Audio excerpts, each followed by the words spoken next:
En el nombre del Padre, y del Hijo, y del Espíritu Santo. Amén. Ave María Purísima, sin pecado concebida.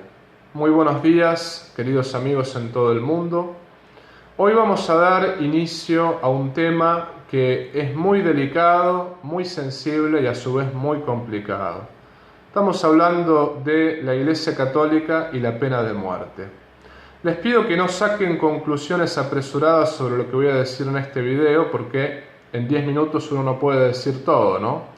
Voy a tener que grabar al menos 2 o 3 videos más explicando algunos puntos esenciales que nos ayudan a entender lo que queremos decir.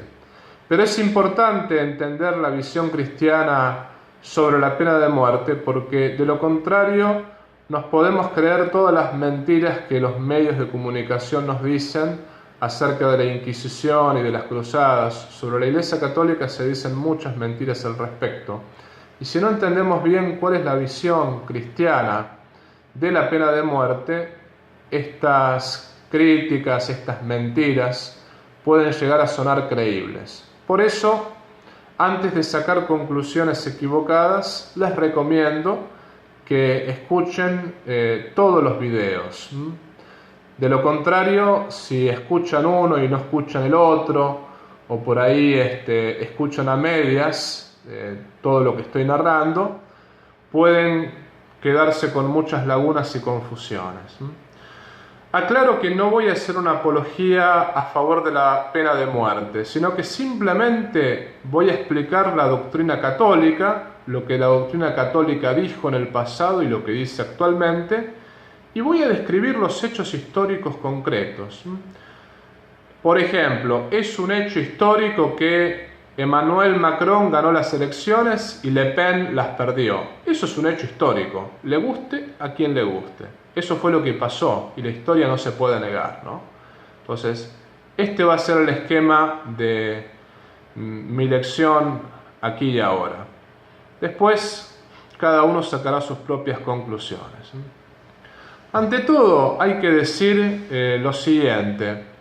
Modernamente, el informe de Amnistía Internacional, que no son santos de mi devoción, pero de vez en cuando dicen cosas verdaderas, Amnistía Internacional dice que hoy, en el 2018, hay 99 estados que aplican la pena de muerte. Y no solamente son estados islámicos o estados del tercer mundo, sino que son inclusive países que se presentan mundialmente como ejemplo, como modelo a seguir, o al menos que tienen esta pretensión, ¿no?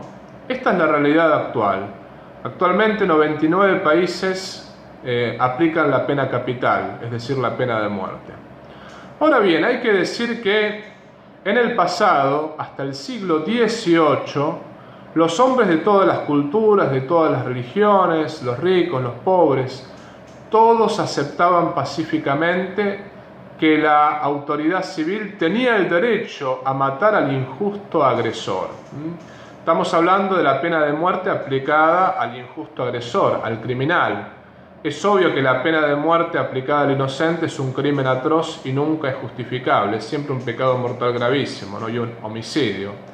Pero acá lo que se discute es si la autoridad civil tiene el derecho de matar al injusto criminal, al injusto agresor. Hay que decir que hasta el siglo XVIII nadie discutía este derecho de la autoridad civil. Todos los hombres, absolutamente todos, aceptaban pacíficamente la pena de muerte. Si uno le preguntaba a un hombre, sea rico, sea humilde, sea católico, protestante, budista, musulmán, todos decían que era lícito matar al injusto agresor, ¿no? Esto hasta el siglo XVIII, hasta que por ahí algún intelectual de Europa Occidental puso en duda la pena de muerte, pero hasta esa fecha nadie discutía que el Estado tenía ese derecho, ¿no? Por otra parte, lo que hay que decir también es que es mentira que Cesare Beccaria, un famoso jurista, condenó la pena de muerte. No, Cesare Beccaria decía en el capítulo 28 de su libro de los delitos y sus penas que la pena de muerte solamente era lícita en 2 casos particulares. Después, en el resto de los casos graves, él proponía la esclavitud perpetua, que, como nosotros sabemos, esto no parecería ser ninguna solución ni para el reo ni para la sociedad. Pero él lo que rechazaba era la tortura. A la tortura la llamaba pena de muerte fácil. Pero Cesare Beccaria no era que rechazaba la pena de muerte en todos los casos. Esto es mentira, ¿no? También es mentira que los fachos de derecha son aquellos que piden la pena de muerte, en cambio los zurditos de izquierda son aquellos que piden por su abolición. Esto es mentira también. La pena de muerte se aplicó sea en los gobiernos de derecha, sea en los gobiernos de izquierda, sea en el gobierno de Hitler y de Mussolini, sea también en el gobierno de Stalin y de Mao Zedong. Por poner ejemplos concretos, el rey Luis XVI había abolido la pena de muerte. ¿Y quién la volvió a reinstaurar? La izquierda jacobina, que después decapitó al rey Luis XVI en la Revolución Francesa. La guillotina y la revolución eran un solo corazón. De hecho, le pidieron al doctor Guillotín, los jacobinos de izquierda, que perfeccionara su máquina para pasar de la era artesanal a la era industrial. Entonces, la Revolución Francesa creó una guillotina que era capaz de cortar hasta 60 cabezas al mismo tiempo. Por eso, la izquierda jacobina francesa, los ilustrados de la Revolución, instauraron la pena de muerte y la aplicaron muchísimo. De hecho, vimos cómo masacraron al pueblo de la Vendée solamente por ser católicos, solamente por su fe, ¿no? Ni hablar de los gobiernos de Stalin, de los gobiernos de Mao Zedong, de las izquierdas marxistas. Todos aplicaron brutalmente y atrozmente la pena capital, la pena de muerte, en todos sus sentidos, habidos y por haber, ¿no? Entonces, por este lado es mentira que solamente las derechas la aplican, no, también las izquierdas. Lo mismo es mentira que la aplican solamente los países ricos y no los países pobres. Los países africanos, cuando se independizaron, estamos hablando de no todos los países africanos, sino muchos de ellos, ¿no? Cuando se independizaron de Inglaterra, de Portugal, de Francia, mientras en Inglaterra, en Portugal y en Francia se había abolido la pena de muerte hace mucho tiempo, estos países, ni bien lograron la independencia, se apresuraron por reinstaurar la pena de muerte, inclusive con métodos tradicionales como la hoguera, el ahorcamiento lento, el empalamiento y otros métodos atroces, ¿no? Por eso no tiene nada que ver si el país es rico, el país es pobre, el país es de derecha, el país es de izquierda. La pena de muerte se ha aplicado en todas las religiones, en todas las culturas, en todas las ideologías y en todos los estratos sociales, ¿no? Esto es así, ¿no? ¿Qué decir de la Iglesia Católica? La Iglesia Católica también, junto con la Iglesia Protestante y junto con la Iglesia Ortodoxa, la ha aplicado siempre. El Papa Inocencio III, en el Cuarto Concilio de Letrán, en 1215, afirmaba que la autoridad civil tenía el derecho a matar al injusto agresor siempre y cuando lo hiciera por justicia y no por venganza o por odio. La venganza y el odio eran pecado mortal, pero no la justicia. Esto decía el Papa Inocencio III, ¿no? Sin embargo, el catolicismo era mucho más benévolo que el protestantismo. Por ejemplo, en los Estados Vaticanos. En el Estado Vaticano, cuando había un injusto agresor, un criminal, ¿qué es lo que hacía el Papa? El Papa entregaba a ese injusto agresor a la autoridad civil, al brazo secular. En cambio, las iglesias protestantes, las iglesias de la Reforma, tenían mucho menos miramientos.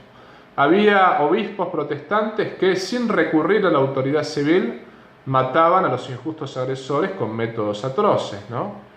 Y también en la Iglesia Católica, el verdugo, el juez que aplicaba la sentencia de muerte, eran males necesarios. Inclusive el verdugo y el juez que aplicaba la sentencia de muerte no podían acceder a las sagradas órdenes ni ser ordenados sacerdotes, ¿no? Porque tenían las manos llenas de sangre. En cambio, en la Suiza de Calvino, en el calvinismo, ahí en Ginebra, El verdugo y el juez eran llamados ministros del Santo Evangelio. No eran personajes que les faltaba trabajo, tenían muchísimo trabajo, y eran personajes de honor, considerados de una gran reputación, ¿no? De personajes nobles que tenían que ser respetados. Por otra parte, lo que hay que decir al respecto es que en la Iglesia Católica hubo santos como San José Cafaso, que se dedicaban a visitar a los condenados a muerte, buscando que se arrepintiesen de sus pecados, que se confesaran y que ofrecieran su muerte como reparación, como purificación de todos los delitos que cometieron, ¿no? Entonces, lo que hay que decir es que la Iglesia Católica, si bien fue más benévola que la Iglesia Protestante y que las iglesias ortodoxas, también aplicó la pena de muerte. La pregunta que puede surgir aquí es la siguiente: ¿cometió pecado la Iglesia Católica al haber aplicado la pena de muerte durante 20 siglos? ¿Cometió pecado la Iglesia Católica en haber aceptado la pena capital? Si esto es verdad, entonces la Iglesia Católica sería cómplice de muchísimo derramamiento de sangre injusto, ¿no? Obviamente, todos seríamos cómplices, porque fue mucho peor la Iglesia Protestante, fue mucho peor el Islam, fue mucho peor las otras religiones y las otras ideologías.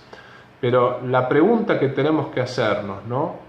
La pena de muerte aplicada al injusto agresor por justicia, no por venganza, no por odio, no por otras cosas, por justicia, ¿es pecado o no es pecado? Porque si decimos que es pecado, realmente estamos en un problema grande. Muchísimos papas, muchísimos teólogos, muchísimos santos, muchísimos doctores de la Iglesia, muchísimos padres de la Iglesia habrían sido cómplices de muertes injustas y de derramamiento de sangre injusto, ¿no? Estamos en un problema. Trataremos de explicar este asunto en el próximo video. Como bien les recomendé al inicio, no saquen conclusiones apresuradas. Seguiremos explicando este tema. Dios los bendiga y la Virgen los proteja siempre. Gloria al Padre, al Hijo y al Espíritu Santo, como era en el principio, ahora y siempre, por los siglos de los siglos. Amén.